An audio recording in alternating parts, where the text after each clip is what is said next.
الحمد للہ وکفا والصلاة والسلام علی عباده الذین اصطفا خصوصا علی افضلهم وخاتم النبیین محمد الامین وعلی آلہ وصحبہ اجمعین. اما بعد فقد قال اللہ تبارک وتعالی کما ورد فی سورۃ لقمان: اعوذ باللہ من الشیطان الرجیم بسم اللہ الرحمن الرحیم.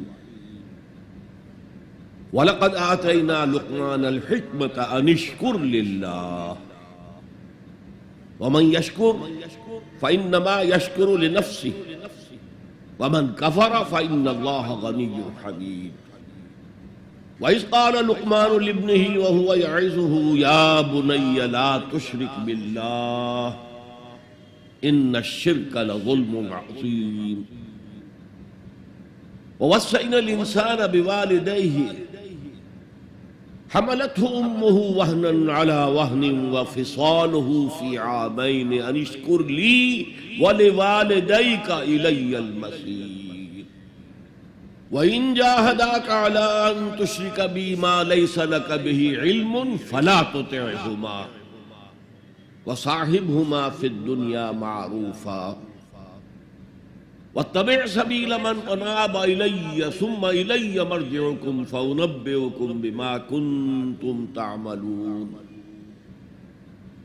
يَا بُنَيَّ إِنَّهَا إِن تَكُ مِثْقَالَ حَبَّةٍ مِّنْ خَرْدَلٍ فَتَكُنْ فِي صَخْرَةٍ أَوْ فِي السَّمَاوَاتِ أَوْ فِي الْأَرْضِ يَأْتِ بِهَا اللَّهُ إِنَّ اللَّهَ لَطِيفٌ خَبِيرٌ. يَا بُنَيَّ أَقِمِ الصَّلَاةَ وَأْمُرْ بِالْمَعْرُوفِ وَانْهَ عَنِ الْمُنكَرِ وَاصْبِرْ عَلَىٰ مَا أَصَابَكَ إِنَّ ذَلِكَ مِنْ عَزْمِ الْأُمُورِ. وَلَا تُصَعِّرْ خَدَّكَ لِلنَّاسِ وَلَا تَمْشِ فِي الْأَرْضِ مَرَحًا إِنَّ اللَّهَ لَا يُحِبُّ كُلَّ مُخْتَالٍ فَخُورٍ.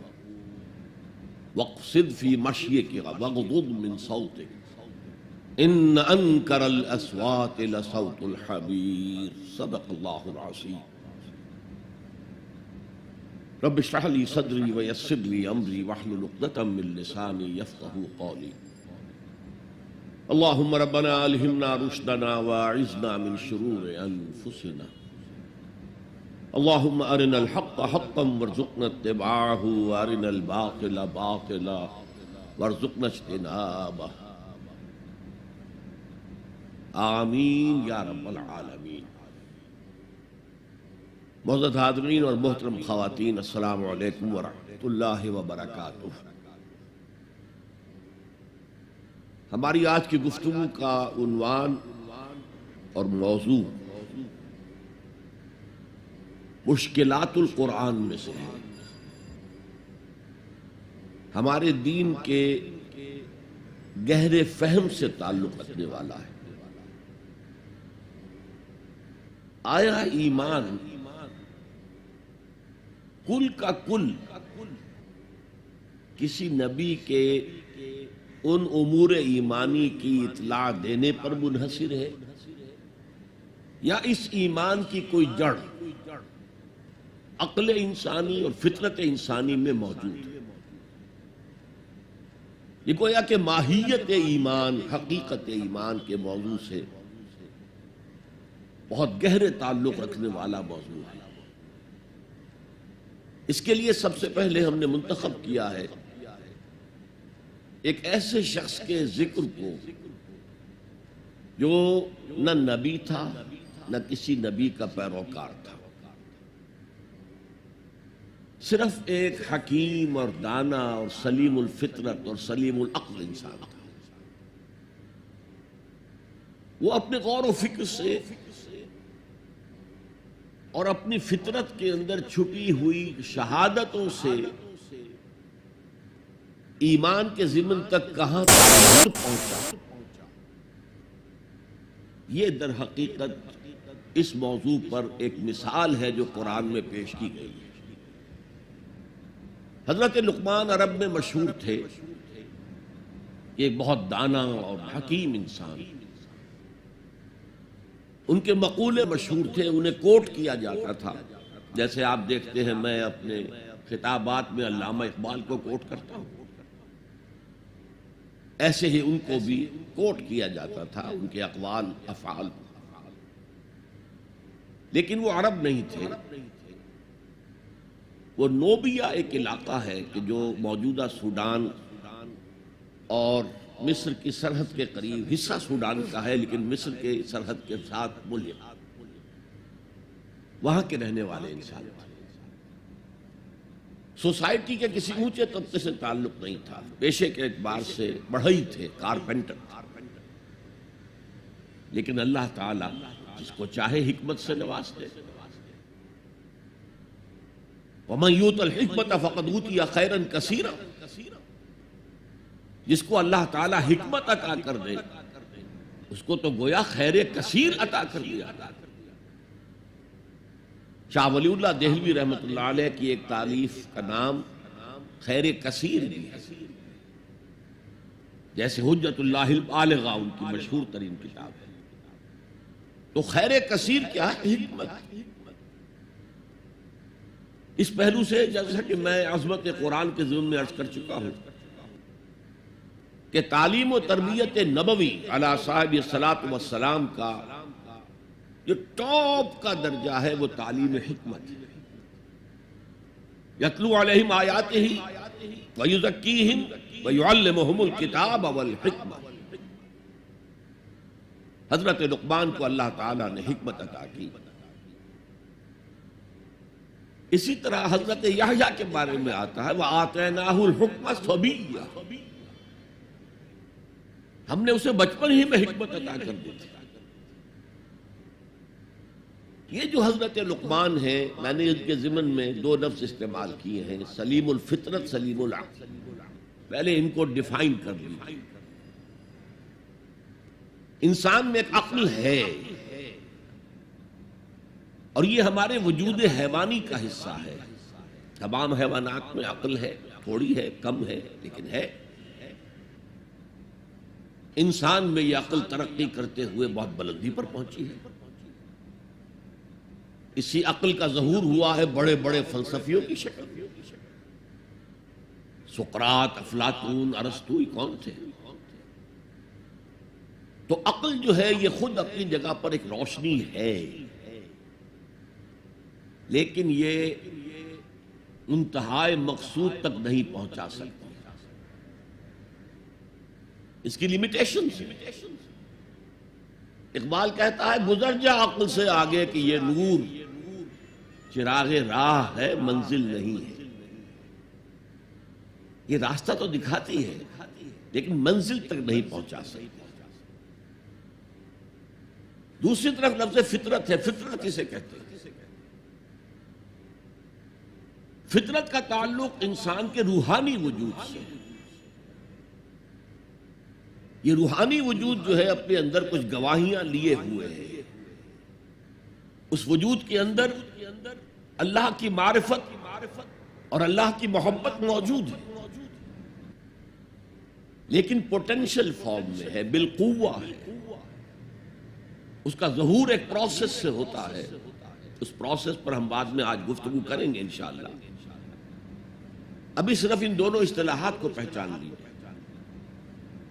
عقل خالص سے اگر کوئی شخص اس کائنات کی گتھی کو سلجھانا چاہے گا، عقل خالص، فطرت کو نظر انداز کرتے ہوئے،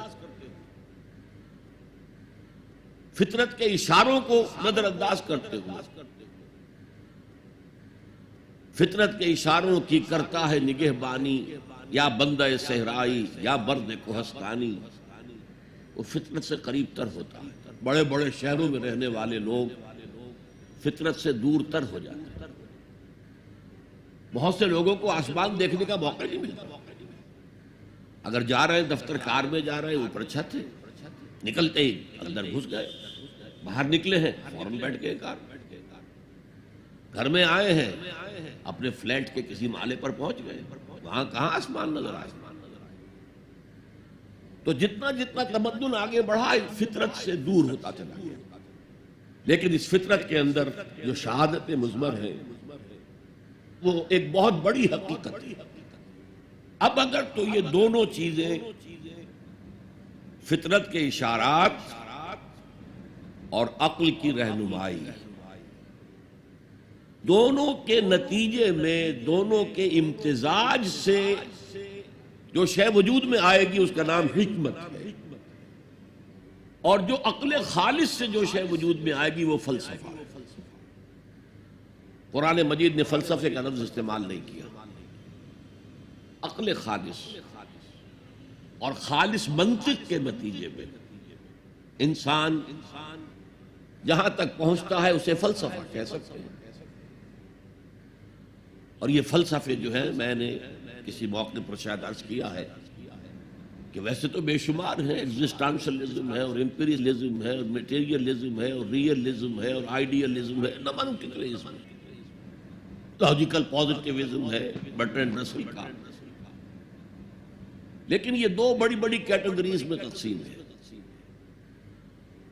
ایک یہ خیال ہے کہ اس کائنات کی اصل بنیاد کچھ آئیڈیاز پر ہے، یہ آئیڈیلزم کہلاتا ہے، یہ افلاطون اس کا بانی ہے اور اس کی شاخیں ہیں۔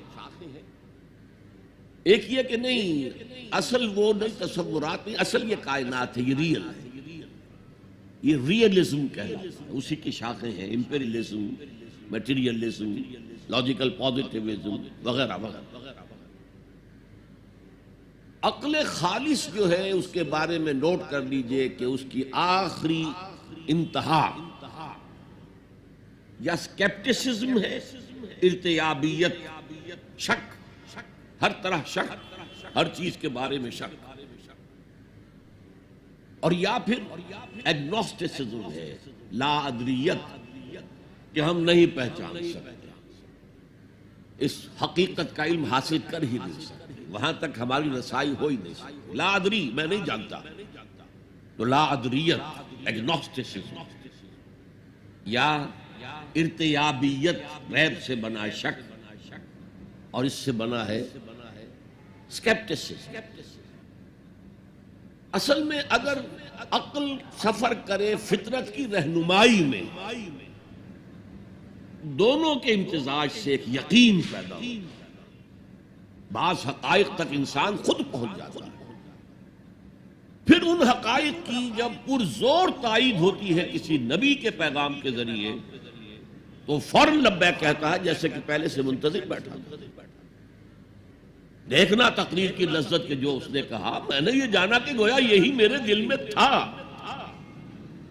وہ ایسے آتا ہے، والہانہ آتا ہے، جیسے ابو بکر صدیق آئے۔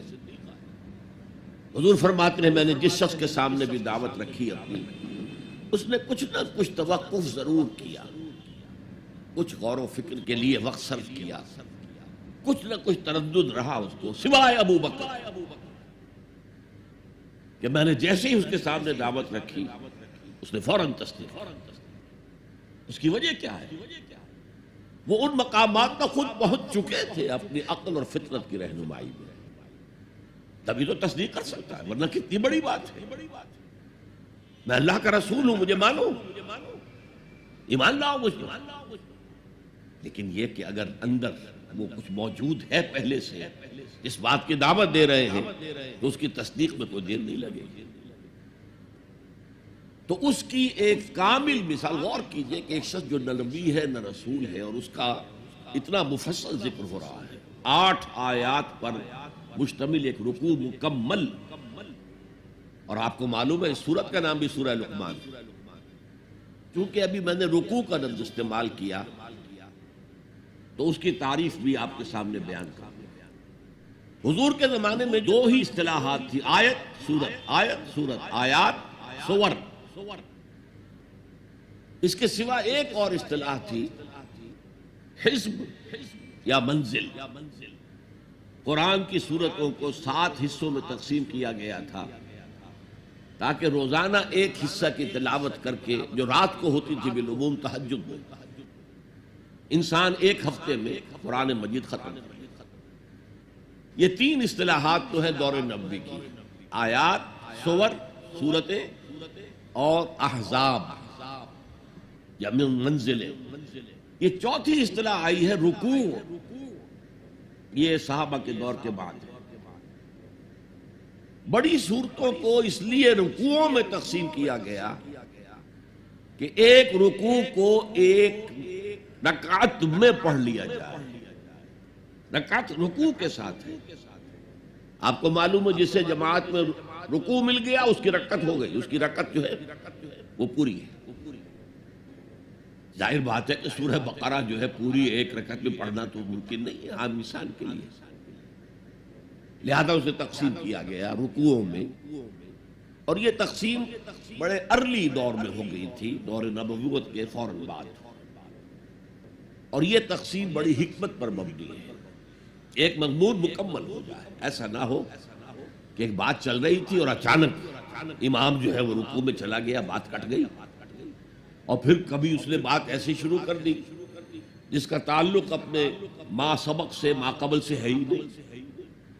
یہ کام کرتے ہیں وہ ائمہ جو عالم نہیں، حافظ ہے، قاری ہے، عالم نہیں، اور اس میں بسا اوقات بڑی شدید تکلیف ہوتی، کوفت ہوتی۔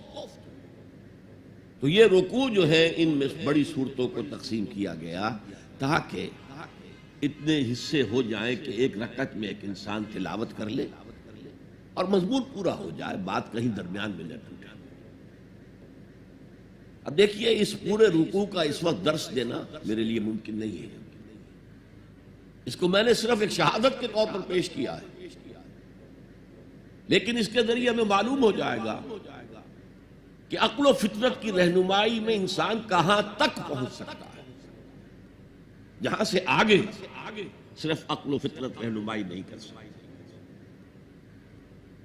فرمایا وَلَقَدْ آتَيْنَا لُقْمَانَ الْحِكْمَةَ أَنِ اشْكُرْ لِلَّهِ، ہم نے لقمان کو حکمت عطا کی تھی کہ کر شکر اللہ، گویا کہ حکمت کا لازمی نیسیسری تقاضا نتیجہ اللہ کا شکر۔ اب اس میں دیکھیے دو چیزیں مل گئی، شکر اور اللہ کا شکر۔ کس کا شکر؟ ایک کا تعلق فطرت سے ہے، آپ کی فطرت کے اندر یہ شے مضمر ہے، انہیرنٹ ہے کہ اگر کوئی آپ کے ساتھ کوئی خیر کرے، بھلائی کرے، آپ کی کسی ضرورت کو پورا کرے تو اس کے لیے ایک جذبہ تشکر پیدا ہو، جذبہ امتنان قلب میں پیدا ہو، اور آپ اگر کلچرڈ انسان ہیں تو آپ پھر اسے زبان سے بھی ادا کریں گے، جناب آپ کا بہت شکریہ، آپ نے میری یہ ضرورت پوری کی ہے۔ شکر فطرت انسانی کی صحت کی علامت، جس کو میں نے کہا سلیم الفطرت، یہاں تک کہ یہ حیوانات میں موجود ہے۔ آپ کسی پیاسے جانور کے سامنے پانی کی بالٹی رکھ کے، اب وہ دیکھیے جب وہ اپنی پیاس بجھا کر نگاہیں اٹھا کر آپ کو دیکھے گا تو اس کی آنکھوں کے اندر جذبہ تشکر جو ہے جھلکتا ہوا صاف نظر آ رہا ہے۔ تو فطرت کا تقاضا ہے، فطرت کی صحت کا تقاضا ہے کہ جذبہ تشکر موجود ہے۔ عقل کا تقاضا یہ ہے کہ اس ہستی کو پہچانے جس کے لیے کہ یہ شکر ہے۔ سب سے پہلے آپ کو معلوم ہے جیسے کہ آگے چل کر آیا انشکر لی ولوالدیک، سب سے پہلا شکر جو انسان میں ہوتا ہے وہ اپنے والدین کے لیے، پالا پوسا، تکلیفیں اٹھائیں، اپنا پیٹ کاٹا اور ہمیں کھلایا، اپنی نیند جو ہے کھوئی، لیکن ہمارے اگر کوئی ہماری تکلیف لاحق تھی تو اس کا مداوع کرتے رہا۔ اس سے آگے انسان سوچتا رہا اس ہوا سے مجھے بہت فائدہ ہوتا ہے، یہ آگ میرے لیے بہت مفید ہے، سب سے بڑھ کر یہ سورج ہے، تو ان کے لیے بھی ایک جذبہ تشکر ابھرا۔ لیکن ایک شکر تو اس ہستی کا ہوتا ہے جس کو انسان خود بھی کوئی بدلہ دے سکے، ہل جزاء الاحسان الا الاحسان، والدین کے تشکر کا آپ حق ادا کر سکیں گے اگر بوڑھے والدین آپ کے پاس ہوں۔ اما یبلغن عندک الکبر احدہما او کلاہما فلا تقل لہما اف، ولا تنہرہما وقل لہما قولا کریما واخفض لہما جناح الذل من الرحمۃ وقل رب ارحمہما کما ربیانی صغیرا۔ اور اگر تمہارے پاس تمہارے والدین میں سے کوئی ایک یا دونوں بڑھاپے کی عمر کو پہنچ ہی جائیں تو دیکھنا کبھی انہیں اف تک نہ کہیں، کبھی انہیں جھڑکنا نہیں، ان سے بات کرنا بہت ادب کے ساتھ، اور اپنے کندھوں کو جھکا کر رکھنا ان کے سامنے، سینہ تان کے بات کرنا۔ اور سب سے بڑھ کر یہ کہ اللہ سے دعا کرنا کہ اللہ میں ان کا حق ادا کرنے سے قاصر ہوں، تو ہی ان پر رحم فرما، میں تجھ سے رحم کی درخواست کر رہا ہوں، میری اس درخواست کو شرف قبول عطا کرتے ہوئے ان پر رحم فرما۔ یہ گویا کہ آخری ہے وَقُلْ رَبِّ ارْحَمْهُمَا كَمَا رَبَّيَانِي صَغِيرًا۔ بہرحال بڑھاپے میں خدمت کی ہے تو کچھ نہ کچھ تو حق ادا کیا ہے، لیکن اگر کسی ایسا شے کا معاملہ ہے، میں بہت زیادہ وقت نہیں دینا چاہتا اور درمیانی کڑیاں بھی بیان کرتا، سورج ہے، اس کی ساری حرارت سے یہ سارا نظام چل رہا ہے، یہ بھی کہتے ہیں سورج ہی کا ٹوٹا ہوا ٹکڑا ہے یہ زمین، اسی سورج کی حرارت سے فصلیں پکتی ہیں، اسی سورج کا عمل تو ہے جو پانی کو بخارات بنا کر اٹھا رہا ہے سمندر سے، اسی سورج کے اتار چڑھاؤ سے ہواؤں کا نظام، اسی سولر انرجی کو توارے درخت جو ہے جذب کر رہے ہیں، اور ان کی لکڑی کو جلا کر وہی سولر انرجی ان میں سے تم نکال لیتے ہو۔ گویا کہ انسانی زندگی کا جہاں تک انسان سوچ تک ہے وہ دار و مدار سورج کا ہے، لیکن سورج کا شکریہ کیسے ادا کرے، اس کے ساتھ کیا احسان کرے، کیا بھلائی کرے، کیا خدمت کرے، لیکن اگر نہ کیا جا سکے تو آدمی سر ٹیک دیتا ہے، تعظیم کرتا ہے، یہیں سے شکر بڑھ کر عبادت کی شکل اختیار کرتا ہے۔ اور آپ کو معلوم ہے پوری دنیا میں اللہ کے سوا سب سے زیادہ جس کو پوجا گیا ہے وہ سورج ہے، لیکن عقل کی ایک چھلانگ اور ہے، صرف ایک چھلانگ۔ یہ سورج اور چاند تو ایک نظام میں جکڑے ہوئے معلوم ہوتے ہیں، ہر روز ایک ہی نظام سے معاملہ چل رہا ہے، کوئی اور ہے جس کے نظام میں یہ جکڑے ہوئے ہیں، یہ ایک چھلانگ ہے۔ یہی چھلانگ لگائی حضرت ابراہیم علیہ السلام نے، تارا ستارہ چاند سورج سب کی نفی کر کے انی وجہت وجہی للذی فطر السماوات والارض حنیفا وما انا من المشرکین۔ یہ ہے عقل کا معاملہ، فطرت شکر کا جذبہ، عقل اس ہستی کو پہچان لینا کہ جو تمام ہماری نعمتوں کا عطا کرنے والا ہے۔ انشکر للہ، شکر کر اللہ کا، وَمَن يَشْكُرْ فَإِنَّمَا يَشْكُرُ لِنَفْسِهِ، اور جو کوئی شکر کرتا ہے اللہ کا وہ اپنے ہی بھلے کو کرتا ہے۔ کیوں؟ اب اس کی شخصیت کے ارتقاء کے لیے، ترقی کے لیے، استحکام کے لیے ایک راک فاؤنڈیشن فراہم ہو گئی، اس کی شخصیت کا ارتقاء ہوگا، اس کی شخصیت بنے گی، اس کی خودی توانا ہوگی۔ ومن کفر، اب یہاں پہچانیے لفظ کفر کو، یہ شکر کے مقابلے میں آ رہا ہے۔ ومن کفر، کفر کے معنی جو ہے اصل میں چھپا لینا ہے۔ کفارہ کسے کہتے ہیں؟ گناہ کا کفارہ ہے، قسم کھائی تھی توڑ رہا ہوں کفارہ دے رہا ہوں،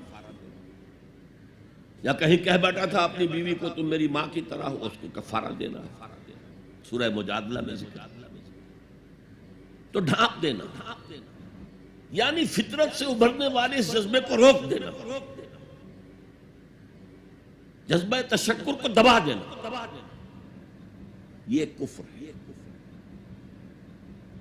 اور اس کے ساتھ ایک لفظ جو بہت عام آتا ہے، الذین کفروا وکذبوا بآیاتنا، کفر تو خود اس نے کیا ہے، اس کے اندر فطرت جو تھی اس فطرت کو اس نے دبایا ہے۔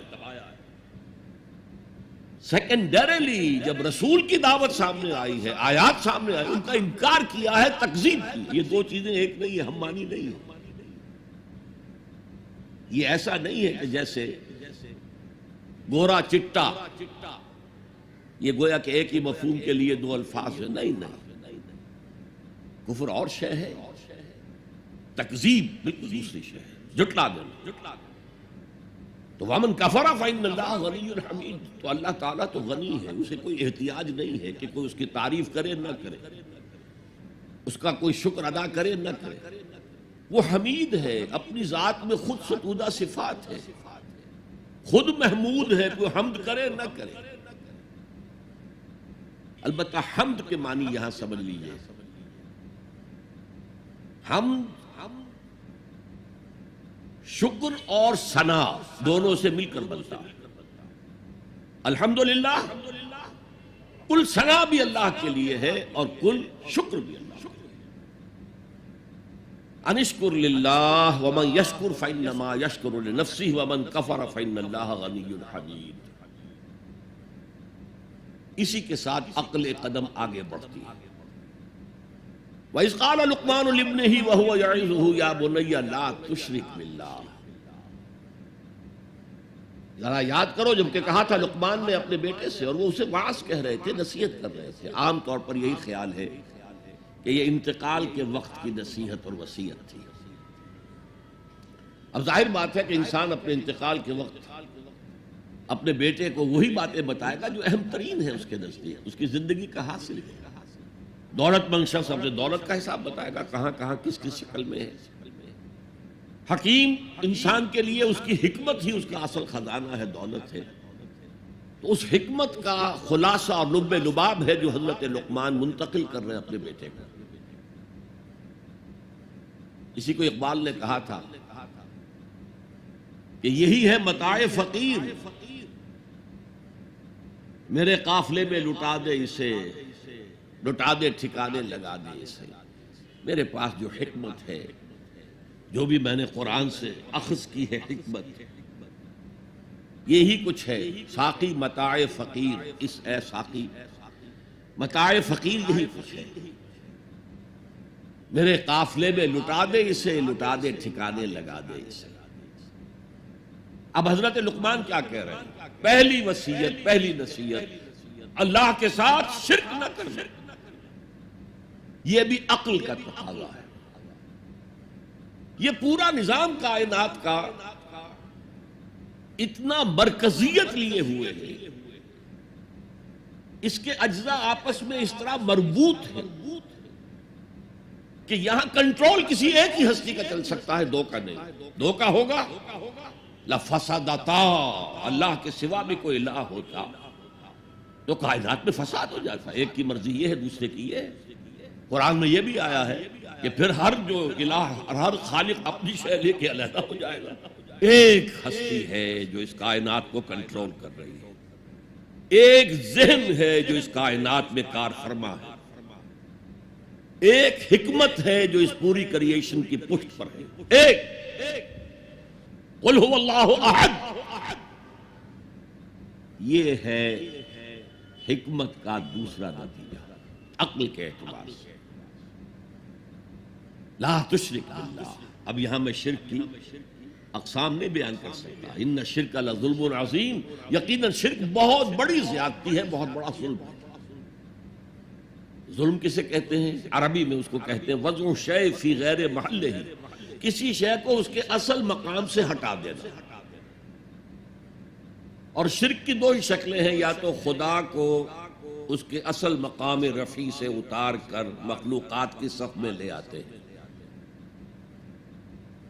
اس میں کوئی احتیاج ثابت کر دیتے ہیں، یا جیسے تورات میں اس کے جو بھی مرتبین تھے، اس کی تباہی کے بعد 587 قبل مسیح میں تورات تباہ ہو گئی تھی، اس کے کچھ 100 سال بعد کچھ لوگوں نے اپنی یادداشتوں سے مرتب کی ہے، وہ ہے اس وقت تورات کے نام سے جو دنیا میں ہے، اصل تورات نہیں ہے۔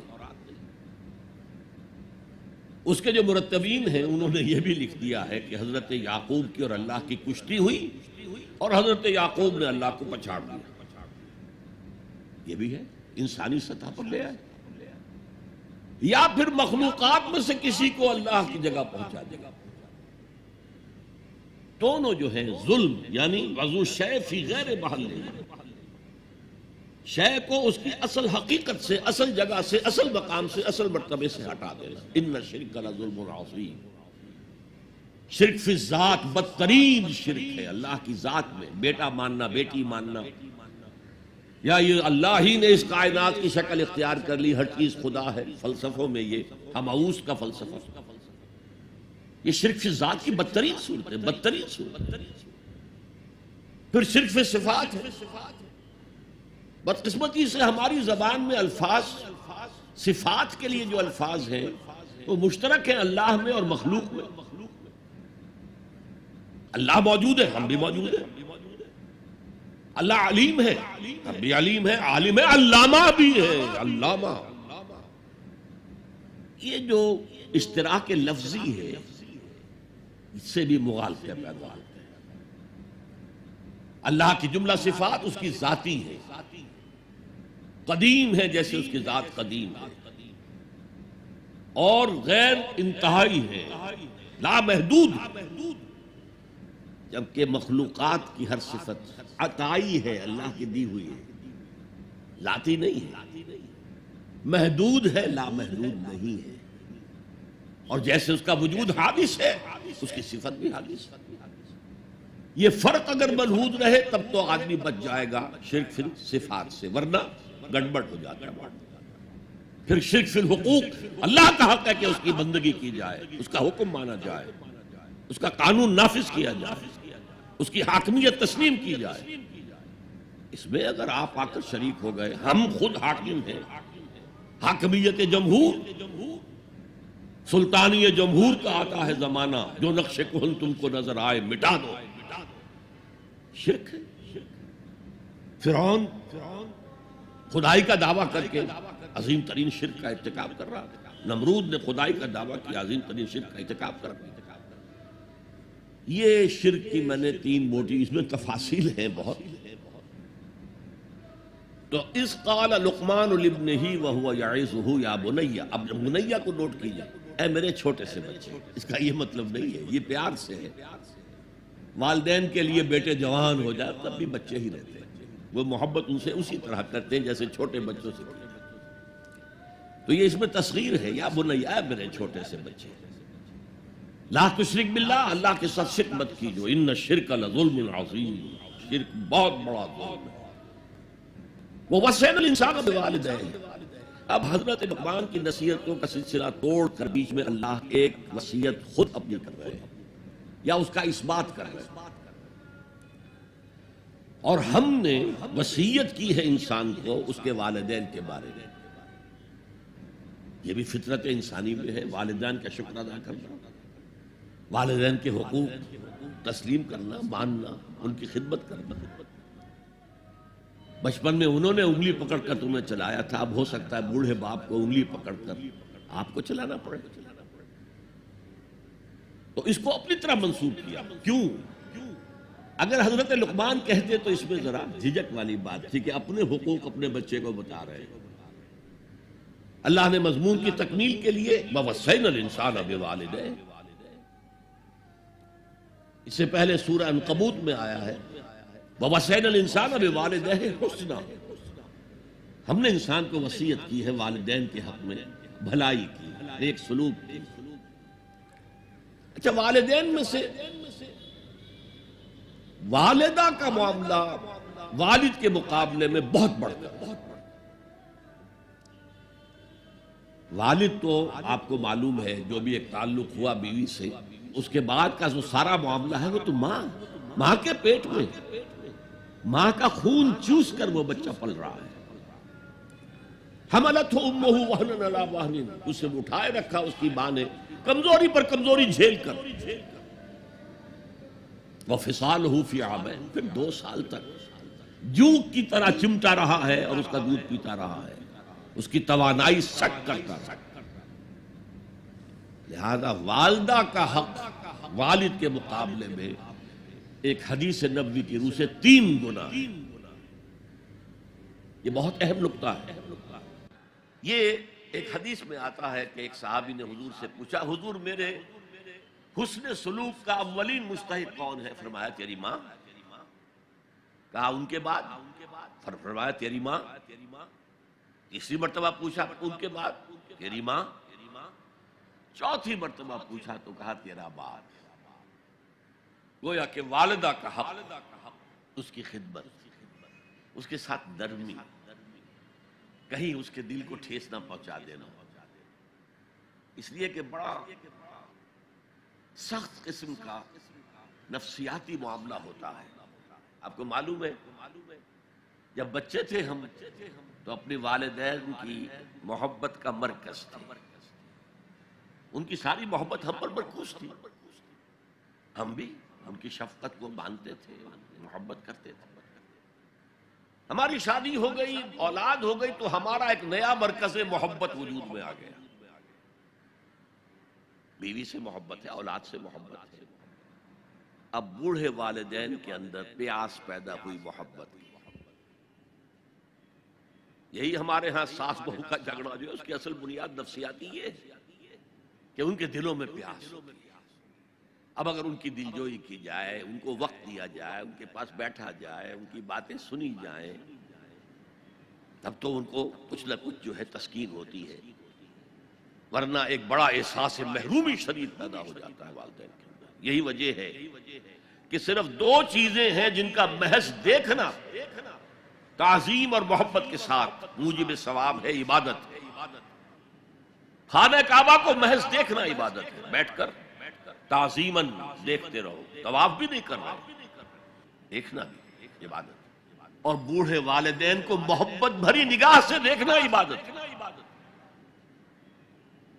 اب یہاں دیکھیے اللہ تعالیٰ کو جیسے کہ کئی کسی جگہ پر فرمایا گیا ان اللہ لا یستحی من الحق، سورہ احزاب میں ہے کہ تمہارا طرز عمل نبی کے لیے تکلیف دہ تھا، لیکن نبی حیا کی وجہ سے تم سے کچھ کہہ نہیں سکتے، تو اللہ کو تو کوئی حیا جو ہے کسی حقیقت کو روک لینے پر آمادہ نہیں کر سکتی۔ تو یہاں اللہ صاف فرما رہا اشکر لی ولوالدیک، پہلا شکر میرا ہے، خالق میں ہوں، والدین کے دل میں شفقت میں نے ڈالی ہے، مقدم شکر میرا ہوگا۔ ولوالدیک، مخلوق میں سب سے زیادہ شکر والدین کے، اور یہ قرآن میں 5 جگہ آیا۔ وَقَضَىٰ رَبُّكَ أَلَّا تَعْبُدُوا إِلَّا إِيَّاهُ وَبِالْوَالِدَيْنِ إِحْسَانًا، سورہ بنی اسرائیل، سورہ بقرہ میں ہے، سورہ نساء میں ہے، ان اشکر لی ولوالدیک الی المصیر، لوٹنا تو میری طرف ہے، میں حساب لے لوں گا کہ تم نے میرا بھی شکر ادا کیا تھا یا نہیں، اور اپنے والدین کا بھی شکر ادا کیا تھا یا نہیں۔ اب دیکھیے 2 چیزیں آئیں، ایک شکر اللہ کا اور اس کا تقاضا شرک نہ ہو، ایک شکر والدین کا۔ اگر یہ دونوں چیزیں ٹکرا جائیں، کس قدر منطقی ربط ہے قرآن مجید کی آیات میں۔ والدین حکم دے رہے ہیں شرک کرو، کیا کریں؟ آپ کے علم میں ہوگا حضرت سعد ابن ابی وقاص رضی اللہ تعالی عنہ 10 مبشرہ میں نوجوان تھے، ایز اے ٹین ایجر ایمان لائے ہیں حضور۔ باپ کو فوت ہوئے عرصہ ہو گیا تھا، ماں نے بڑی محبت سے، مال بہت چھوڑ گیا تھا باپ، ناز و نام میں پالا۔ اب سعد ایمان لے آئے حضور پر، والدہ نے کہا تم نے اپنے باپ کے دین کو چھوڑ دیا، میں جان دے دوں گی اگر تم اس سے واپس نہ آئے، اور اپنے مشرکانہ عقائد کو تم نے دوبارہ اختیار نہ کیا، مرن برت رکھ لیا۔ اب کیا بیت رہی ہوگی، کس قدر سلیم الفطرت نوجوان تھا سعد، جو نوجوانی میں حضور پر ایمان لایا، لیکن فطرت کے اندر جو چیز مضمر تھی، والدین کا ادب، اللہ جسے اپنی طرف منسوب کر رہا ہے وہ فطرت ہے۔ اب یہ ٹکرا رہے ہیں، کیا کریں؟ آیت نازل ہوئی، اور یہ آیت سورہ عنکبوت میں بھی ہے، جیسا کہ میں نے بیان کیا کہ نہیں، یہاں اگر وہ تمہیں مجبور کرے، جاہدا کا لفظ بھی یہاں پہ نوٹ کیجئے، اگر تم سے جہاد کرے، یہ جہاد صرف مسلمان نہیں کرتا، جہاد تو کافر بھی کرتا ہے، مشرک بھی کرتا ہے، لیکن جہاد ہے، مجبور کر رہے ہیں، پریس کر رہے ہیں کہ اپنے آبائی دین میں واپس آ جائے۔ مصعب بن عمیر کو برہنہ مادرزاد کر کے چچا نے نکال دیا، نہایت ناز و نعام میں پلا ہوا نوجوان۔ نہرو جی کے بارے میں کہا جاتا ہے ان کے کپڑے پیرس سے سل کر آتے تھے، ان کا 200 درہم کا جوڑا شام سے تیار ہو کر آتا تھا۔ باپ اتنی دولت چھوڑ گیا، اور جہاں سے مصعب گزر جاتا تھا تو خوشبو اتنی رچی بسی ہوتی تھی ان کے لباس میں کہ پوری گلی، پورا بازار مہک جا رہا ہے، لوگ ہاں مصعب جا رہا۔ جب ایمان لے آئے، چچا نے کہا دیکھو یہ ساری دولت تمہارے مشرک باپ کی ہے، اب نکل جاؤ گھر سے، تمہارا کوئی حق نہیں ہے۔ اٹھ کر چلنے لگے تو کہا یہ کپڑے جو تمہارے جسم پر ہیں وہ بھی اسی مشرک باپ کے، اتار دو۔ مادرزاد برہنہ ہو کر ماں کے پاس آئے، انہوں نے آنکھوں پر ہاتھ رکھے، وہ سب کیا ہوا ہے؟ کہا ماں میں موحد ہو گیا، یہ ہے توحید۔ موحد اپنے آپ کو سمجھنا کچھ اور ہے، زندہ قوت تھی زمانے میں یہ توحید کبھی، اور اب کیا ہے؟ فقط ایک مسئلہ علم کلام۔ وَإِن جَاهَدَاكَ عَلَىٰ أَن تُشْرِكَ بِي مَا لَيْسَ لَكَ بِهِ عِلْمٌ فَلَا تُطِعْهُمَا۔ اچھا یہ دو انداز آتے ہیں شرک کے بارے میں، مَا لَيْسَ لَكَ بِهِ عِلْم، تمہارے پاس کوئی علم نہیں ہے ان ہستیوں کے بارے میں جن کے بارے میں کہا جاتا ہے کہ وہ خدا کی شریک ہے۔ عقل جو ہے یہ عقل انسانی تسلیم نہیں کرتی کہ ایک ہی ارادہ ہے، ایک ہی سکیم ہے، ایک ہی حکمت ہے، ایک ہی پلان ہے جو پوری کائنات کو اپنے احاطے میں لیے ہوئے۔ یا کہا جاتا ہے ما لم ينزل به سلطانا، کسی ایسی ہستی کو شریک نہ کرو جس کے لیے اللہ نے کوئی سند نہیں اتاری۔ اللہ اگر کہتا میرے ساتھ یہ بھی شریک ہے تو ٹھیک ہے، ہم اللہ کو سجدہ کرتے ہیں، اس کو بھی کرتے ہیں، جیسے کہ حضور سے کہلوایا گیا ان کان للرحمن ولد فانا اول العابدین، اگر رحمان کا کوئی بیٹا ہوتا سب سے پہلے میں عبادت کرتا ہوں۔ کوئی نہیں ہے، نہ بیٹا ہے نہ بیٹی ہے۔ قل هو اللہ احد اللہ الصمد لم یلد ولم یولد ولم یکن له کفوا احد۔ تو فرمایا وَإِن جَاهَدَاكَ عَلَىٰ أَن تُشْرِكَ بِي مَا لَيْسَ لَكَ بِهِ عِلْمٌ فَلَا تُطِعْهُمَا۔ لیکن یہی توازن دیکھیے، یہ صرف اللہ کے کلام میں ہو سکتا ہے، یہ نہیں کہ پھر ان کو دفع کرو، ان سے کوئی تعلق نہ رکھو، نہیں۔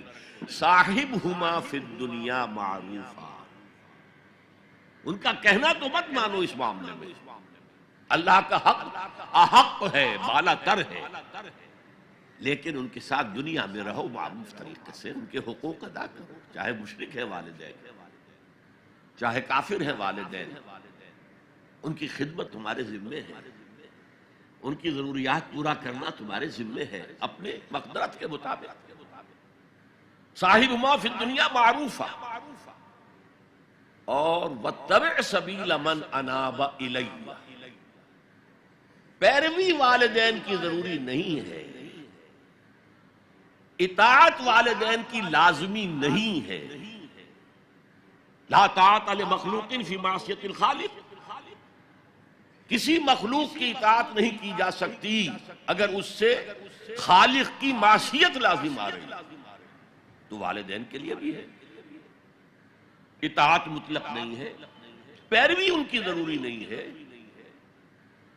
پیروی اس کی کرو جس نے اپنا رخ میری طرف کر لیا۔ ابھی اللہ کا کلام چل رہا ہے، درمیان میں جو آیا اتباع اس کی، دیکھو کون ہے جس نے اپنا رخ میری طرف کر لیا ہے، پیروی اس کی کرو، والدین کی نہیں۔ اسی لیے سورہ بقرہ کے 30 رکوع کی پہلی آیت جہاں حضور کی دعوت کا بیان ہے، وہ کیا ہے؟ یا ایھا الناس اعبدوا ربکم الذی خلقکم والذین من قبلکم لعلکم تتقون۔ اے لوگو عبادت کرو، بندگی اختیار کرو، پرستش کرو اپنے اس رب کی جس نے تمہیں پیدا کیا، تم سے پہلوں کو بھی پیدا کیا. تمہارے آباء و اجداد بھی تو اسی کی مخلوق تھے. جیسے تم سے خطا ہو سکتی ان سے بھی ہو سکتی تھی. لہذا یہ دلیل نہیں. وہ کہتے تھے ما وجدنا علیہ آبانا، ہم تو اسی کی پیروی کریں گا جس میں ہم نے اپنے آباء و اجداد کو پایا. تو آباء و اجداد کی پیروی ضروری نہیں. وَاتَّبِعْ سَبِيلَ مَنْ أَنَابَ إِلَيَّ ثُمَّ إِلَيَّ مَرْجِعُكُمْ، پھر میری ہی طرف تم سب کو لوٹنا ہے. فَأُنَبِّئُكُمْ بِمَا كُنْتُمْ تَعْمَلُونَ، پھر میں گنتی کر کر کے نبأ تنبیہ پوری طرح بتا دینا، آگاہ کر دینا. ایک تنبیہ ہے، وارن کرنا، ایک تنبیہ ہے. یہ ہے خبر دے دینا پوری طریقے سے، وضاحت کے ساتھ. نبأ سے ہے. فَأُنَبِّئُكُمْ بِمَا كُنْتُمْ تَعْمَلُونَ، جو کچھ کے عمل تم کرتے رہے تھے. اب اس کے بعد پھر حضرت لقمان کی نصیحت. یا بنی انہا ان تک مثقال حبۃ من خردل، اے میرے بچے، انہا اس میں عمل کا معاملہ ہے. عمل سیئہ ہو یا حسنہ ہو، ہا کی ضمیر مؤنث آئی ہے. انہا نیکی ہو یا بدی ہو. انہا ان تکو مثقال حبۃ من خردل، اگر وہ رائی کے دانے کے ہم وزن بھی ہو، پھر وہ نیکی یا بدی. فتکن فی صخرۃ، کسی چٹان کے پیٹ میں گھس کر کیا گیا ہو. او فی السماوات، یا فضاؤں میں کیا گیا ہو، خلاؤں میں کیا گیا ہو. او فی الارض، یا زمین کے پیٹ میں کیا گیا ہو. یات بہ اللہ، اللہ اسے لے آئے. کائے کے لیے لے آئے گا؟ جزا و سزا کے لیے لے آئے گا. انسانی اعمال میرے بیٹے یہ جان لو ضائع ہونے والی چیزیں نہیں، ان کے بدلے نکلیں گے، ان کے نتائج نکلیں گے، ان کے بدلے مل کر رہیں گے. چھوٹی سی چھوٹی چیز، رائی کے دانے کے ہم وزن بھی ہو. مثقال ثقل سے بنا ہے، ثقل کہتے ہیں بوجھ کو. تو اگر وہ رائی کے دانے کے ہم وزن بھی ہوگا تو کہیں نہیں چھپے گا. اسی لیے آیا نا فَمَنْ يَعْمَلْ مِثْقَالَ ذَرَّةٍ خَيْرًا يَرَهُ وَمَنْ يَعْمَلْ مِثْقَالَ ذَرَّةٍ شَرًّا يَرَهُ. کسی نے اگر ذرے کے ہم وزن نیکی کی ہوگی وہ بھی اپنے سامنے پائے گا، اور ذرے کے ہم وزن کوئی بدی کی ہوگی وہ بھی سامنے پائے گا. ان اللہ لطیف خبیر، یقیناً اللہ تعالی لطیف ہے، باریک بین ہے، اور خبیر ہے، باخبر ہے، ہر شے سے باخبر ہے. لا یخفی علیہ شیء فی الارض ولا فی السماء، کوئی شے اس پر مخفی نہیں ہے، نہ زمین کی نہ آسمانوں کی. تیسری نصیحت، یا بنی اقم الصلاۃ وامر بالمعروف وانہی عن المنکر واصبر علی ما اصابک. اے میرے بچے، نماز قائم رکھ. اب نماز سے مراد کون سی نماز ہے؟ آپ اس سے اپنی نماز نہ سمجھیں. ہم سے پہلے بنی اسرائیل کے اندر کچھ اور نماز کی شکل تھی، ہمیں کچھ اور نماز کی شکل دی گئی ہے. ہمیں نماز کے اوقات اور دیے گئے، ان کے کچھ اور تھے. لیکن کیا شے مشترک؟ اللہ کے ساتھ ایک لا لگانے کی شکل، اللہ کے ساتھ تجدید عہد کرتے رہنا، اللہ تعالیٰ کے ساتھ ایک تعلق قلبی اور ایک ربط ذہنی برقرار رکھنے کا کوئی نظام ہونا چاہیے. وہ ستون مانو اسے، الصلاۃ عماد الدین. تو نماز قائم رکھ، میں نے ترجمہ رکھ کیا ہے، کر نہیں. ظاہر بات ہے کہ لقمان بھی نماز پڑھتے ہوں گے، جو بھی نماز تھی ان کی، اور یقیناً ان کا بیٹا بھی پڑھتا ہوگا. اس لیے یہاں نماز قائم کر کی بجائے بہتر ترجمہ ہے نماز قائم رکھ. وامر بالمعروف ونہی عن المنکر. اب پھر فطرت کا معاملہ آ گیا. فطرت انسانی واقف ہے کہ یہ شر ہے، یہ خیر ہے. جسے میں نے اس سے پہلے کہا ہے کئی مرتبہ، بیسک ہیومن موریلٹی، جو پوری انسانیت کی میراث ہے، ہر مذہب میں وہی ہے. اسی کی بنیاد پر کچھ لوگ ڈیولپ کرتے ہیں فلسفہ وحدت ادیان، لیکن وہ بات درست نہیں ہے.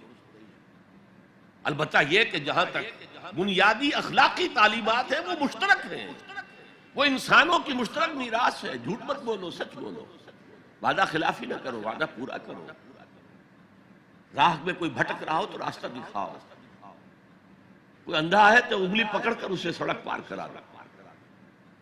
یہ فطرت انسانی ہے۔ اس پہلو سے معروف کا لفظ آیا، نیکی کا لفظ نہیں آیا یہاں، جانی پہچانی شے۔ اذا ساعت کا سیئتک وحرت کا حسنتک فانت مومن، اگر تمہیں کوئی نیکی کا کام کر کے مسرت حاصل ہو، دل میں انشراح ہو جائے اللہ نے مجھے توفیق دی، اور کوئی برا کام کر کے برا لگے یہ میں نے کیا کر دیا، نہیں کرنا چاہیے تھا، تو تم مومن، تو معروف شے ہے، جانی پہچانی چیز ہے نیکی، اور منکر ہے، فطرت انسانی ابا کرتی ہے برائی سے۔ یہ علیحدہ بات ہے کہ انسان جو ہے اپنی فطرت کے خلاف چلتا ہے، اپنے مفادات کو دیکھتا ہے، دنیا پرستی میں غرق ہو گیا کہ اندر سے اس کا ضمیر کانشنس اسے ملامت کرتا ہے، تو غلط کام کرتا ہے۔ پھر آیا بر میں ہم دیکھ سکے وہ اپنے آپ کو سیٹسفائی کرنے کے لیے کہتا ہے میں فلاں فلاں نیکی کا کام بھی تو کر رہا ہوں، تو اتنا مضطرب کیوں ہے؟ تو یہ سارا معاملہ معروف منکر، یا بنی اقم الصلاۃ وامر بالمعروف وانہی عن المنکر، اے میرے بچے نماز قائم رکھیو۔ انتقال کے وقت کی یہ وصیت ہے، اور نیکی کا حکم دیتا رہیو، معروف شے کا پرچار کریو۔ یہ وہی مضمون آ گیا سورۃ العصر کا، والعصر ان الانسان لفی خسر الا الذین آمنوا وعملوا الصالحات وتواصوا بالحق وتواصوا بالصبر۔ یا بنی اقم الصلاۃ، یہ عمل صالح، شرک سے بچ گئے، یہ ایمان ہے، توحید ہے۔ وامر بالمعروف ونہی عن المنکر، حکم دے نیکی کا، بھلائی کا، معروف کا، اور روک منع کر منکر سے، جس سے ابا کرتی ہے انسان کی فطرت، جس میں وہ جانتی ہے کہ یہ کام اچھا نہیں۔ وَاصْبِرْ عَلَىٰ مَا أَصَابَكَ، وہ صبر بھی آ گیا، وَتَوَاصَوْا بِالصَّبْرِ، اور پھر جو بیتے اس پر صبر کیجو، اس لیے کہ امر بالمعروف اور نہی عن المنکر بڑا کڑوا فعل ہے، یہ خاص طور پر نہی عن المنکر کسی کو اچھا نہیں لگتا، ریزنٹمنٹ ہوتی ہے۔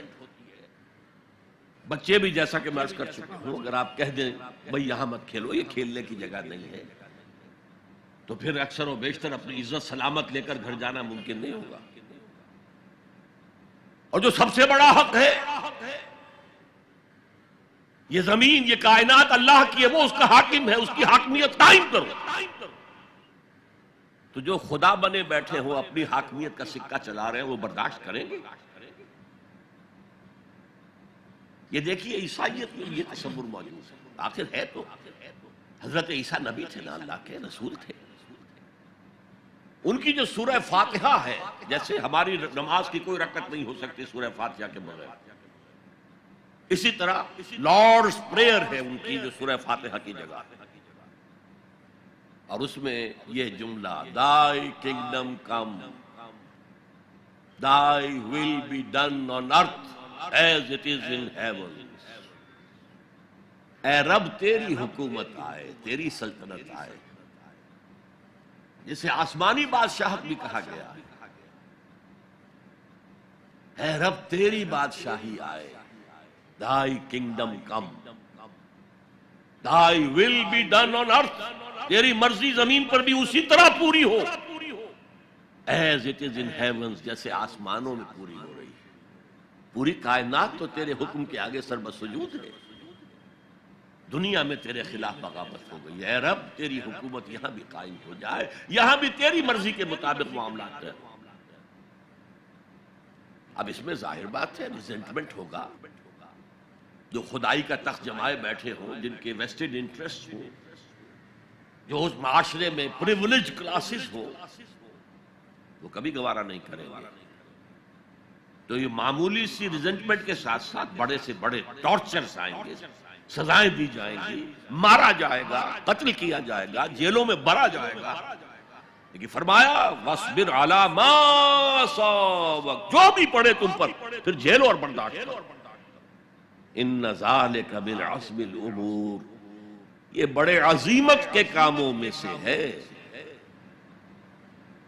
بڑے عزم اور ہمت کی ضرورت ہے، اس کے لیے بڑی قوی قوت ارادی کی ضرورت ہے،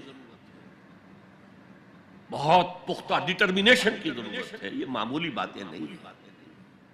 یا بنی اقم الصلاۃ وامر بالمعروف وانہی عن المنکر واصبر علی ما اصابک ان ذلک من عزم الامور۔ اب اس کے بعد دو چیزیں عام اخلاقیات میں سے، ولا تصعر خدک للناس، اپنے گال پھلا کر نہ رکھو لوگوں کے سامنے، اس لیے کہ جو شخص اس مقام پر پہنچ گیا ہے اب اس پر شیطان کا حملہ ایک ہی ہو سکتا ہے، اور وہ یہ کہ تکبر پیدا ہو جائے،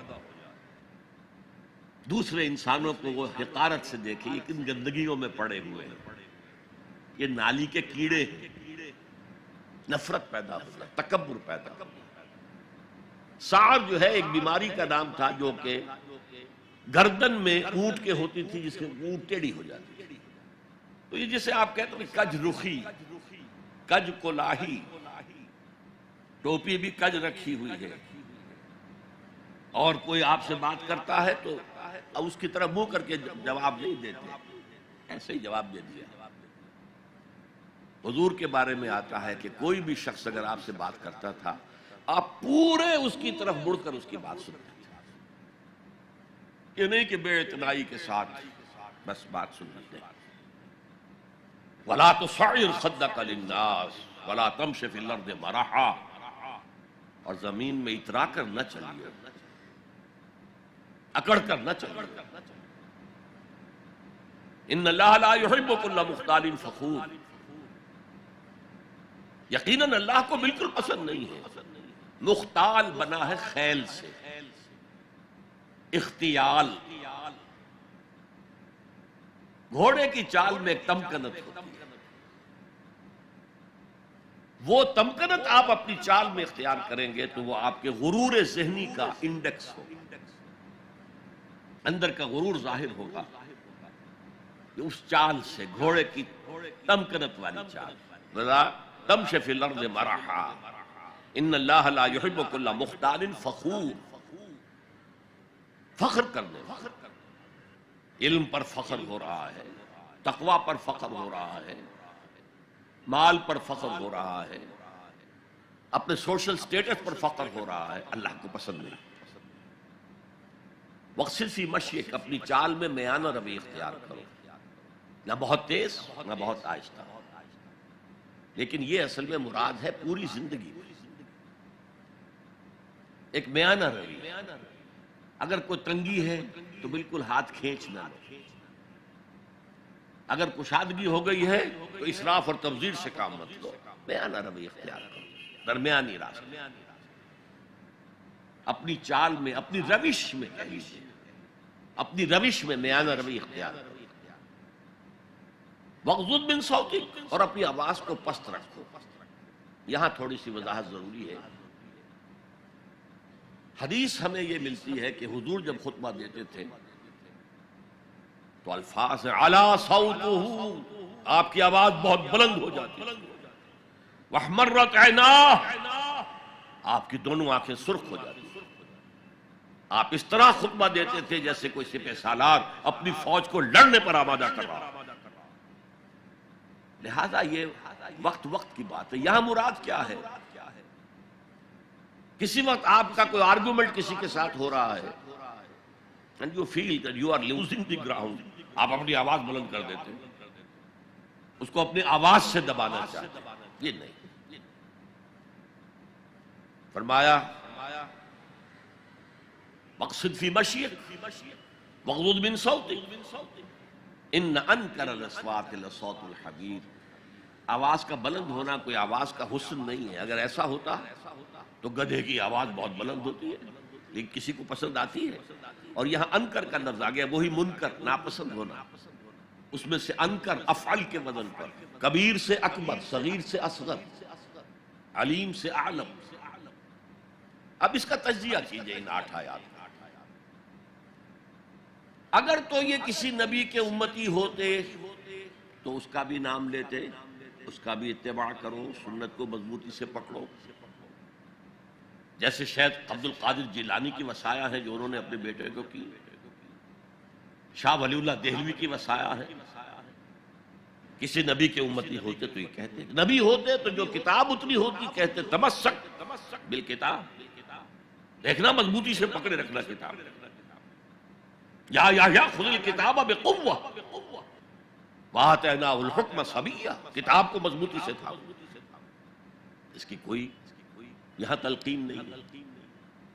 اچھا، جزائے اعمال کے بارے میں تو کہا اعمال ضائع نہیں ہوں گے، انسانی اعمال نیکی کے ہوں بدی کے ہوں ان کا نتیجہ نکل کر رہے گا، لیکن یوم قیامہ، آخرت، وزن اعمال، جنت، دوزخ، جو امور صرف نبی کے ذریعے معلوم ہو سکتے ہیں ان میں سے کسی ایک کا بھی ذکر نہیں۔ لہذا نہ وہ کسی نبی کے امتی تھے نہ خود نبی تھے، صرف فطرت، عقل سلیم، فطرت سلیمہ کی روشنی میں جہاں تک انسان پہنچ سکتا ہے اس کو یہاں بیان کر دیا۔ اب نوٹ کیجئے ایک نقطہ، سورہ فاتحہ جو ہماری نماز کا جزو لازم، اس میں یہی بات آپ کو ملے گی۔ ایسا شخص ہے جو پڑھ رہا ہے الحمدللہ، وہ کہہ رہا ہے حمد الحمدللہ رب العالمین، کل شکر کل ثنا اللہ کے لیے ہے جو تمام جہانوں کا رب ہے، الرحمن الرحیم مالک یوم الدین، ایاک نعبد و ایاک نستعین۔ اب اہدنا الصراط المستقیم جو کہہ رہا ہے وہ کاہے کے لیے کہہ رہا ہے؟ یہ کس شخص کو ریپرزینٹ کیا جا رہا ہے؟ کون ہے یہ؟ کس کی دعا یہاں نقل کی جا رہی ہے؟ یہاں قل بھی نہیں ہے، ورنہ آخر میں قل اعوذ برب الفلق قل اعوذ برب الناس وقل رب زدنی علما، یہاں تو نہیں ہے۔ اور یہ پورے قرآن مجید کی ام الکتاب، الفاتحہ، الشافیہ، الکافیہ، ام الکتاب، یہ اس کا اصل مخاطب نوٹ کیجئے، قرآن مجید کا اصل مخاطب وہ سلیم الفطرت اور سلیم العقل انسان، جن کے اندر نیکی بدی کا شعور بھی موجود ہو، جو نیکی کی راہ پر چلنا چاہیں اور بدی سے بچنا چاہیں، وہ جو یہاں آیا، پھر وہ اللہ سے عہد کر کے اللہ تیری ہی بندگی کریں گے، پرستش کریں گے، تیرا شکر کا حق یہی ہے کہ تیری بندگی کریں، تیرا ہر حکم مانا۔ البتہ یہ کام بہت مشکل ہے، زندگی کے ہر معاملے میں تیرا حکم ماننا آسان نہیں، لہذا تجھ ہی سے مدد چاہتے ہیں، ایاک نعبد و ایاک نستعین۔ جیسے کہ حضور ہر نماز کے بعد دعاؤں جو مانگتے تھے ان میں سے اللہم اعنی علی ذکرک و شکرک و حسن عبادتک، اے اللہ میری مدد فرما کہ میں تیرا ذکر کر سکوں، تیرا شکر ادا کر سکوں، کما حقک، جیسا کہ تیرا حق ہے، اور حسن عبادت کا حق ادا کر سکوں۔ اب وہ ہدایت جو مانگی جا رہی ہے وہ انفرادی بھی معاملات ایسے ہوتے ہیں کہ جن میں انسان گھبرا جاتا ہے کہ یہ نیکی ہے یا بدی ہے۔ حضور نے فرمایا الحلال بین الحرام بین وبینہما مشتبہات، یہ جو درمیان میں آدمی کھڑا ہو جاتا ہے ٹھٹک کر، اور پھر سب سے بڑھ کر نظام اجتماعی، اس تک عقل رہنمائی نہیں کر سکتی۔ عقل انسانی مجبور ہے کہ گھٹنے ٹیک کر اللہ سے دعا کرے اہدنا الصراط المستقیم۔ یہ 3 ڈائمنشنز ہیں عورت اور مرد کے درمیان، توازن، حقوق اور فرائض کا، سرمایہ اور محنت کے درمیان توازن، اور جو بھی حکام وقت ہوں اور عوام ان کے درمیان توازن، یہ انسان کے لیے ممکن نہیں۔ یہاں انسان مجبور محض ہے کہ ہاتھ جوڑ کر دعا کرے۔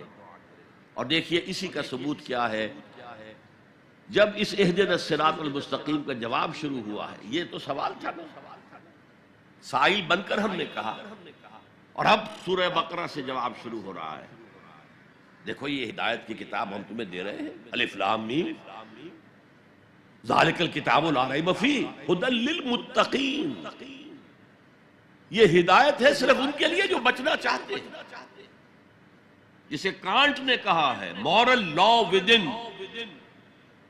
اس نے کہا کہ وجود ہستی کے دو دلیلیں ہیں سب سے بڑی. The starry heavens above and the moral law within. ہمارے اندر مورل لا ہے، یہ اچھا ہے یہ برا ہے، یہ خیر ہے یہ شر ہے، یہ مورل لا ہے. جن کا یہ مورل لا فطرت کی صحت و سلامتی کی بنیاد پر برقرار ہے، جو تمیز کرتے ہیں بھلائی اور برائی میں، ان کے لیے ہدایت ہے. اولاً وہی آتے ہیں سلیم الفطرت لوگ، ابو بکر اور عثمان رضی اللہ تعالی عنہما، والذین اتبعوہم بإحسان. پھر کچھ لوگ ان کے پیچھے پیچھے بھی آتے ہیں. ایک نمونہ دیکھ لیا، کچھ لوگ بڑھ رہے ہیں، یہ دوسرے درجے کے لوگ ہیں. قرآن مجید میں درجہ بندی بیان کی گئی ہے. السابقون الاولون من المہاجرین والانصار والذین اتبعوہم بإحسان رضی اللہ عنہم ورضوا عنہ. تو یہ سابقون الاولون جو ہیں وہ سلیم الفطرت، وہ سلیم العقل انسان ہیں جو ان چیزوں تک پہنچ چکے ہیں. البتہ ابھی یقین کی دولت جو ہے حاصل نہیں، اور یہی نقشہ کھینچا گیا ہے حضور کا وَوَجَدَكَ ضَالًّا فَهَدَىٰ. ضال کا ترجمہ جو ہے گمراہ بھی کر دیا جاتا ہے. ضال اسے بھی کہتے ہیں کہ کوئی شخص کسی کے عشق میں دیوانہ ہو جائے، اور ضال وہ بھی ہے جو ابھی حق کی تلاش میں سرگرداں ہے. تو جو غور و فکر غار حرا میں ہو رہا تھا، حدیث میں آتا ہے تحنسوا فی، جا کر آپ وہاں عبادت کرتے تھے. تو وہ عبادت کیا تھی؟ کان صفت تعبدہ فی غار حرا التفکر والاعتبار. غار حرا میں آپ کی عبادت کی صفت کیا تھی؟ غور و فکر کہ کائنات کیا ہے. وہی جو سے فلسفی، جن کوسچن سے فلسفی ڈریپل کر رہا ہوتا ہے، دو دو ہاتھ کر رہا ہوتا ہے، وہی حضور اس سارے فکر کے مراحل سے گزرے اور قریب پہنچ گئے ہیں تو دروازے پر دستک دی ہے، دروازہ کھلا ہے. وَوَجَدَكَ ضَالًّا فَهَدَىٰ، پردے اٹھا دیے اور ہدایت دی.